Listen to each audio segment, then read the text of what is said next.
Bom dia pessoal, tudo bem? Como é que vocês estão hoje? Vamos continuar então os nossos vídeos sobre a obra completa do Jung. Hoje a gente continua no capítulo 2 ainda, né? Uma coisa que eu não tinha considerado, mas aparentemente a gente vai levar muito mais tempo do que imaginado para passar pela obra completa do Jung. Porque quando eu estou fazendo esse trabalho de resumir, né, a obra dele, muitas vezes eu me pego tendo que ali fazer anotações, etc. Então acaba levando muito mais tempo. E como vocês têm visto, para a gente passar por todos os pontos que ele trabalha, leva muitas vezes ali 10 minutos para a gente falar de 10 páginas. E é engraçado, né? Porque quando a gente está falando de supervisão sobre esse assunto, inclusive, isso é bem comum. Geralmente quando a gente vai trabalhar uma obra do Jung, a gente trabalha no máximo um capítulo para 1-2 horas de supervisão, né? Por quê? Porque é muito denso, tem muito conteúdo, ele faz muitas referências, ele trabalha muitos assuntos de uma vez só. E por incrível que pareça, ele vai e vem, né? Então, assim, ele vai lá na frente, volta, ele traz o assunto que estava lá atrás e assim por diante. Mas vamos com calma que a gente vai chegar lá. A gente vai conseguir completar essa tarefa árdua, nem que a gente leve 2-3 anos para fazer isso. Todo dia a gente vai ter vídeo aqui e eu me comprometo com isso. E vamos em frente, né? Partindo do ponto que a gente parou no nosso último vídeo, a gente parou falando sobre essa questão da influência do escuro na formação de imagens e sonhos oníricos, né? Imagens ali, alucinações na SW, né? Então, assim, nesse texto, daqui para frente, o Jung ele começa a trazer a ideia das imagens residuais que ficam nos nossos olhos. Eu não sei se você percebe, mas quando você fecha teus olhos, ficam imagens residuais de luz, como se fossem queimaduras na retina, né? Então ficam ali marcas brancas, esse tipo de coisa quando você está de olho fechado. Você não está completamente tudo escuro, preto na sua frente. Você tem resíduos de imagens que ficam ali, do que você estava vendo antes de fechar teus olhos. E o Jung ele vai colocar que para pessoas que têm a mente mais com essa tendência de imaginação, de fantasia, as histéricas, né, e etc., ele coloca que essas imagens podem ser a base para essas alucinações e para esses sonhos. Então, muitas vezes, quando a gente fecha o olho e etc., ele vai colocar aqui alguns exemplos de outros cientistas que colocam através de autoobservação, não é como se a gente tivesse grandes experimentos que pudessem comprovar esse tipo de coisa, mas através da autoobservação de, por exemplo, teve um cientista que treinou muito para conseguir acordar 5 minutos depois de ter dormido. E ele ficava visualizando o que ele estava vendo de olhos fechados antes de dormir e ele percebia que quando ele acordava, aquele sonho que ele estava tendo, aquele início de sonho, ele era muito parecido com aquela imagem que ele estava vendo antes. Então é como se o nosso cérebro, nosso inconsciente, pegasse essa imagem que está formada na retina, usasse ela como base para colocar significados inconscientes dentro daquela imagem, né? Então é mais ou menos essa a lógica. Partindo desse ponto, a gente tem 2 tipos de alucinações, entre aspas, que são muito comuns quando a gente está falando de ir dormir ou de acordar. Então, quando a gente parte desse pressuposto de que essas imagens formam alucinações, a gente tem as alucinações hipnagógicas e as alucinações hipnopômpicas. As hipnagógicas, elas são alucinações que acontecem no momento no qual você está indo dormir. Então, nesse momento, entre estar acordado e começando a dormir, você tem alucinações. As hipnopômbicas são aquelas que acontecem no momento em que você está acordando. Então, nesse momento, entre você ainda estar dormindo e começando a acordar, você tem uma alucinação. Um exemplo muito claro disso e interessante é o terror noturno, né? Ou a paralisia do sono, também pode ser um exemplo, no qual a gente tem alucinações durante o sono ou no momento que a gente está indo dormir, no momento que a gente está acordado. E a gente tende a ver figuras complexas, né? É interessante, no Brasil a gente tem até essa imagem da pisadeira, não sei se vocês já ouviram falar, que é uma mulher que vem durante a noite e pisa no seu peito, né? E quando você acorda, você vê uma mulher pisando no seu peito e te olhando de cima para baixo. Essa é aí uma lenda urbana do Brasil, né? E é interessante porque, de fato, é como muitas vezes as pessoas, elas veem esses, não espíritos, né? A gente está falando aqui de sessões espíritas, mas tem essas alucinações. E aí essas alucinações aparecem desse jeito. Pode ser uma pisadeira, pode ser um demônio, pode ser um espírito, pode ser uma sombra no canto do quarto. Mas o que o Jung está trazendo aqui é que essas alucinações elas acontecem baseadas nessas imagens que ficam na retina no primeiro momento onde você está indo dormindo ou na hora que você está acordando. Um exemplo histórico disso é interessante porque, como ele diz no começo, existem essas pessoas que são visionárias e têm alucinações e são vistas como geniais, santas e etc. Um exemplo que ele traz aqui que é interessante é da Joana d'Arc, que ela tem... Na verdade, ela vai dizer que ela tem uma visão na qual ela vê santos saindo das nuvens, né? Então, ele vai colocar aqui essa nuvem do qual ela vê os santos, é essa primeira imagem da retina, né? Então, é uma mancha branca formada pela retina, da qual ela vai criar a alucinação e ver os santos saindo. Então, é um exemplo que ele usa para descrever aí como essas alucinações se formam e como elas podem ser muito complexas, né? Então, a Joana d'Arc vendo santos saindo das nuvens tem muito a ver com esse momento no qual talvez ela tenha caído no sono nesse momento e ao despertar ela tem usado essa imagem para, né, criar essa alucinação. Por isso mesmo, por conta dessas alucinações e etc, vão ter pessoas, inclusive cientistas, que vão apontar isso não como uma doença, mas como um sinal de força de espírito. Então, pessoas que têm esse tipo de visão, têm esse tipo de alucinação, seriam pessoas que estariam mais sãs do que o normal, na verdade, né? Segundo eles, seriam pessoas que têm tanta força que conseguem lidar com o conteúdo inconsciente e transformá-lo em algo criativo ou algo grandioso, né? E aí ele está falando, obviamente, dessas pessoas que são visionárias, que são santos, que são vistas dessa forma e não vistas como doentes mentais, né? Então ele coloca que aqui a gente tem uma quebra, né? São dois tipos de pessoas que passam por esse tipo de situação.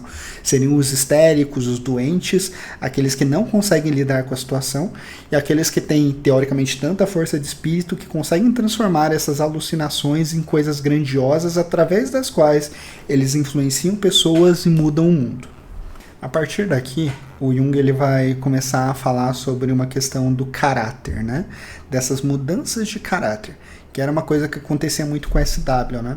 Por exemplo, nesse ponto dela ser uma jovem menina de 15 anos e que quando em estado sonâmbulo entrava nessa outra personalidade Vênus, né?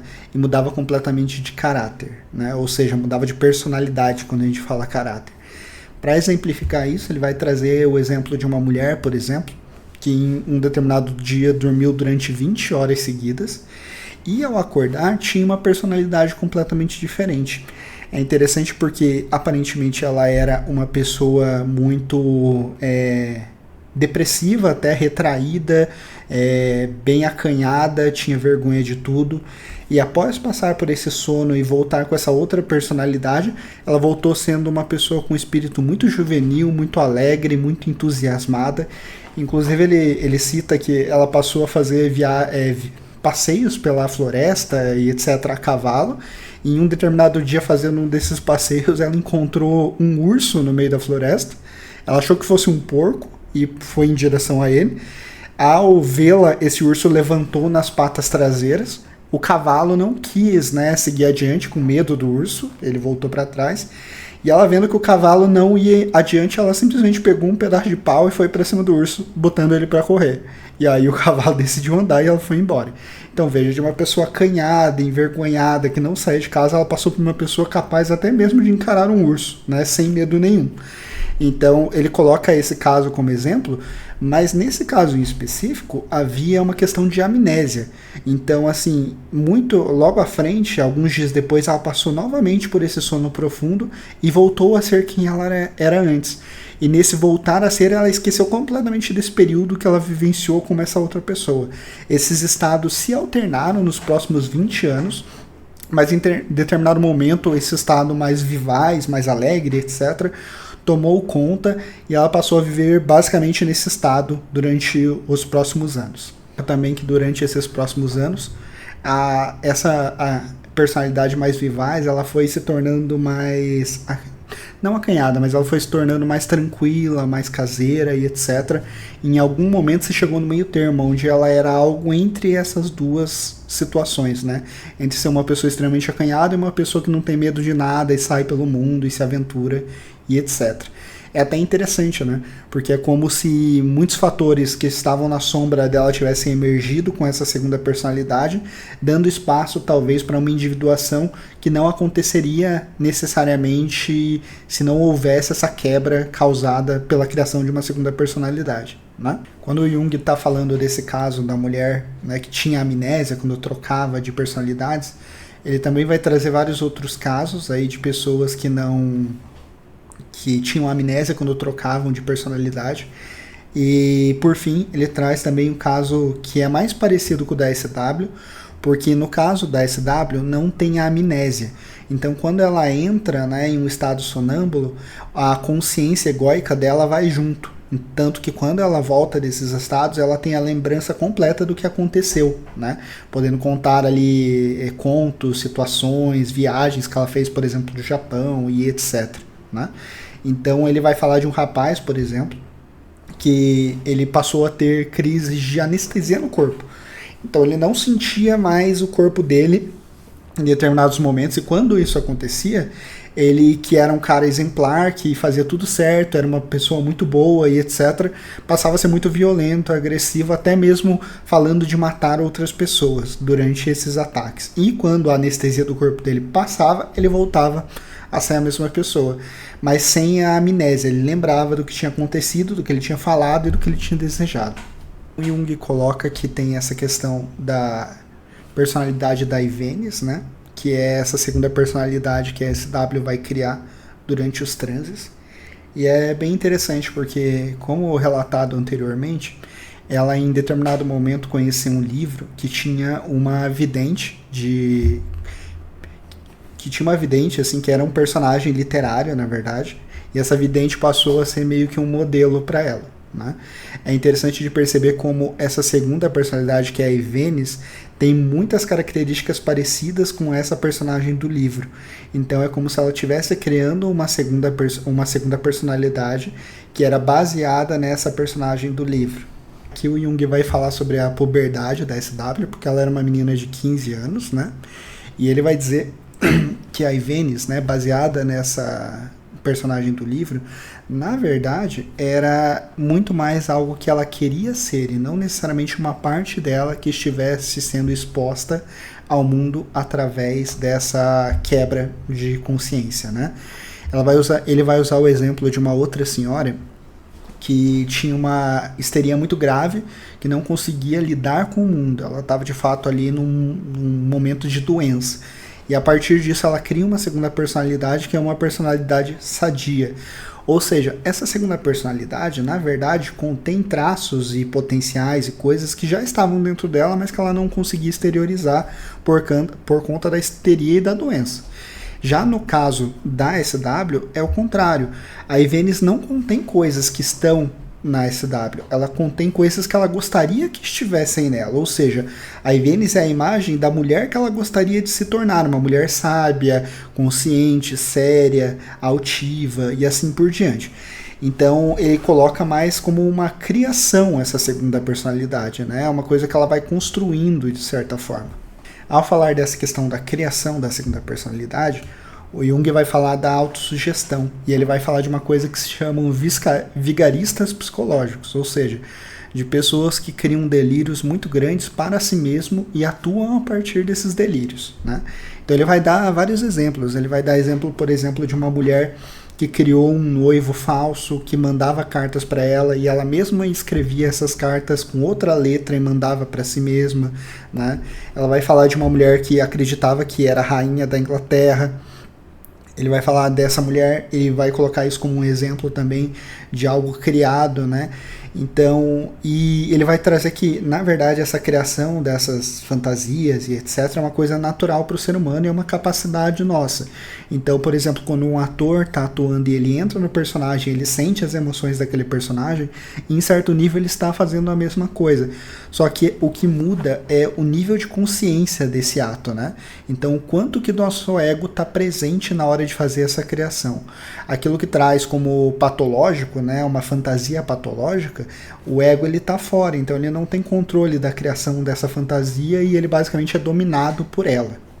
Então, desse ponto, o Jung traz o fato de que a SW, na verdade, só cria novos espíritos, novas relações, novos esquemas de encarnação e etc. quando em transe. Ou seja, para ele não existe necessariamente aqui um plano arquitetado, né? Não é como se o ego estivesse agindo. O ego está fora da criação dessa segunda personalidade e desse mundo de alucinações. Por isso mesmo ela só consegue trazer novas informações e etc. quando em transe ou quando saindo dele, né? Ou seja, ela entra em transe e cria novas informações através dessa personalidade Vênus que está no inconsciente dela e traz para fora, e aí ela informa as pessoas.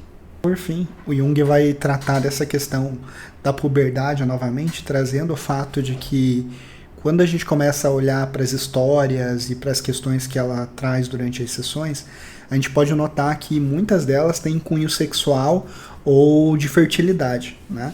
Quando ela fala, por exemplo, da senhora que ela não gosta, que ela vê como seu oposto e etc., né, que é a envenenadora, ela vai falar de várias traições que essa mulher cometeu, de filhos ilegítimos, de várias coisas desse tipo, denotando aí esse cunho sexual que está muito relacionado a esses romances, essas invenções de histórias que ela cria. Quando ela fala da Ivênis, ela trata a Ivênis como essa grande mãe, né? Que é mãe do avô, do Jung, do avô dela, que é mãe de várias pessoas que estão ali presentes, que tem essa família gigantesca, né? E etc. Ou seja, uma mulher muito fecunda e que tinha muito valor na época essa característica, né? Então Jung coloca que em grande parte todos esses devaneios e isso que a gente está tratando até aqui é, na verdade, a expressão da sexualidade reprimida de uma jovem de 15 anos em 1899, né? E é bem interessante, porque assim, nesse ponto a gente está falando do começo da carreira do Jung, né? Então é o primeiro livro, basicamente, que ele vai escrever ali, o primeiro livro da obra completa dele. E é interessante ver como ele está bem próximo ainda das ideias da época e das ideias freudianas, né? Ele até traz isso de como tem um cunho sexual, assim como Freud indica nessa situação. Talvez um Jung mais velho, né, com a sua obra mais completa, não pensasse desse jeito. Ele poderia trazer outras interpretações que não as sexuais. Mas nesse momento é essa interpretação que ele faz, de que isso seria a expressão da sexualidade reprimida dela, né? E é isso, né? Eu acho que a partir daqui a gente vai ter mais coisas para falar sobre, mas nesse momento é isso. Então a gente continua no vídeo de amanhã. Caso vocês queiram me seguir lá no Instagram e TikTok, fiquem à vontade, tá aí na descrição do vídeo. E é isso. Então tenham uma boa noite e a gente se vê amanhã. Até a próxima.